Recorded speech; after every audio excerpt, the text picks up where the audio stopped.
চিরসুখ চিরশান্তি এটাই পৃথিবীতে হয় না। চিরসুখ এবং চিরশান্তির জায়গা হচ্ছে জান্নাত। চিরসুখ এবং চিরশান্তি কোথায়? এটা জান্নাতের বৈশিষ্ট্য। চিরসুখ চিরশান্তি, টেনশন নাই, ঝামেলা নাই, পরীক্ষা নাই, বিপদ নাই, রিস্ক নাই, স্ট্রাগল নাই। এটা হচ্ছে দ্য ফিচার্স অফ জান্নাত, জান্নাতের ফিচার। কিন্তু সমস্যা বাদে তখন যখন জান্নাতের ফিচার আমরা দুনিয়ায় খুঁজি। যেটা পাবো আমরা জান্নাতে, এটা খুঁজি কোথায়? এই তখনই সমস্যা বাদে।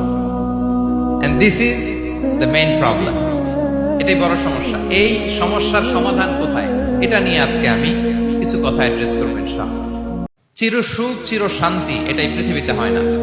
চিরসুখ এবং চিরশান্তির জায়গা হচ্ছে জান্নাত। চিরসুখ এবং চিরশান্তি কোথায়? এটা জান্নাতের বৈশিষ্ট্য।